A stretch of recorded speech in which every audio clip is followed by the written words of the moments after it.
Hey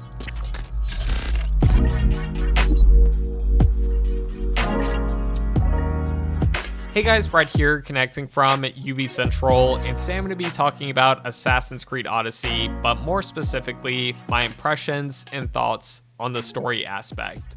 Before we get started, I recently did a video talking about my gameplay impressions, so if you're interested in that, I'll have a link in the description down below.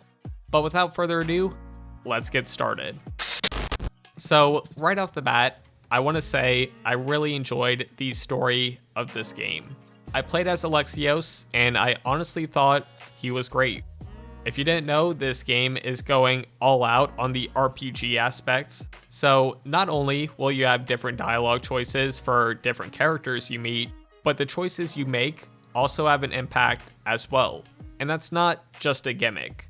I was in a room with 10 other people, and we all had different outcomes at the end of our session, and these weren't just small differences. For example, for me personally, I had a pretty important character die, but then for others, he was still alive, and then they had someone else die instead. And then there was people with an outcome where everyone was alive. I'm not going to get into details, but just from that example, you can see every decision you make will have a different outcome. And yes, that also means there will be multiple endings for Assassin's Creed Odyssey. So if you didn't know, I played this game for 5 hours, and during my time, I enjoyed all of the characters I encountered.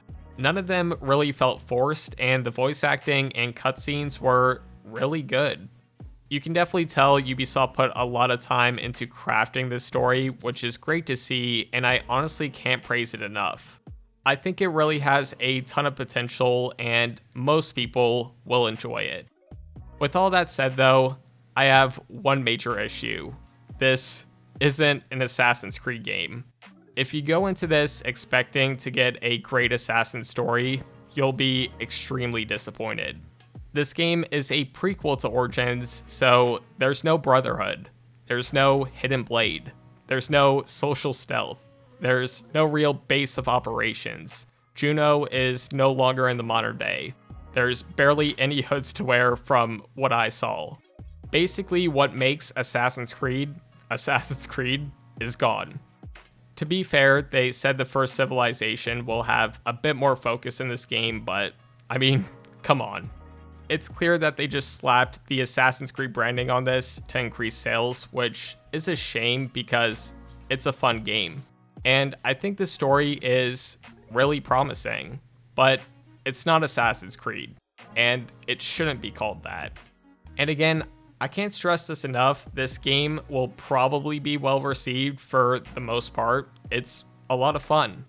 But if you're a hardcore fan of the Assassin's Creed lore, just don't get your expectations too high because it's clear that wasn't the main focus when they developed this game. I've said this before and I'll say it again, the biggest problem with Assassin's Creed is that the main characters no longer get sequels, and it sucks. Bayek was a great character, and a sequel for him could have easily improved on a lot of the Brotherhood aspects. But Ubisoft decided to throw Bayek away and replace him, just like Edward. But don't worry guys, Layla is returning, because she's a fan favorite. No, but I can't stress this enough. The story in Odyssey is actually really good, but it's not going to have any real connection to the previous games. And if you end up liking these new characters, I mean, just don't expect them to get a sequel because, I mean, that's what happens. Anyways, that's what I have to say about the story of Assassin's Creed Odyssey. It was fun. I enjoyed it. Is it Assassin's Creed? Not really, but that might be for the better. I don't know. It's different. Anyways, let me know what you guys think about this in the comments down below. As always, thank you so much for watching, and I'll see you all later.